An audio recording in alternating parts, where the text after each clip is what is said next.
So the first block is just to set up the game, so we want to do that.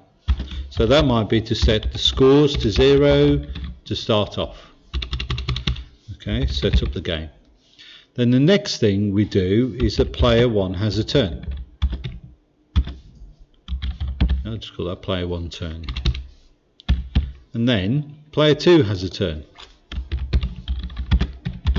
Now we don't need to say what's going on in here yet, okay, we're just doing big blocks. So then then we check for a winner. And if we have a winner, then we output the result. And then we stop. Okay, so look, we just got something very, very simple. Okay, we haven't talked about repeats or anything like that yet, but we're going to be doing some of these as a repeat. But those are my basic blocks. They're in the right order. The sequence goes across the page. So let's just put some lines in for us.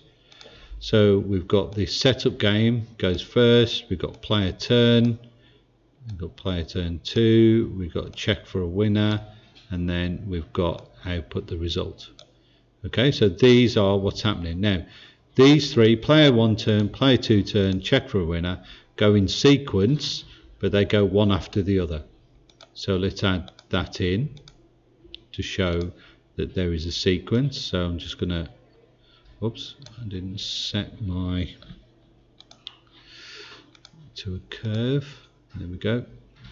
So there's my loop. So that's going to loop around. Those three things are going to loop around.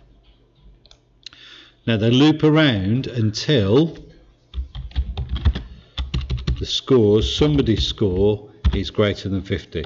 Okay, I'll just put score is greater than 50. I'll just keep it nice and simple to start with. Okay, and we'll make it more complicated if we have to. But that's going to go in my until. Okay, so I want to place that in there. Okay, until the score is greater than 50. Okay, so let's just move that. There we go. Let's move that a bit further out. There we go. I'll just fill that in, might be better. Right, there we go. So that's going to repeat until the score is greater than 50. Okay, now that's the first level. So now we can think about breaking it down. Do we need to break it down? So setting up the game is just settings of variables. We don't need to worry about that. Player 1 and player 2 turn do exactly the same thing. So they do these 4 things that are here. So those 4 things ought to go in the structure chart. But I don't need to put for both of them. I'll just put for one of them. So I need 4 more boxes down here. Okay, and we'll just do it as an example for player 1. And this will probably be a routine. So what do we want to do? We want to roll 3 dice. Again, I'm just thinking simply. Roll 2 dice, and then roll 1 die,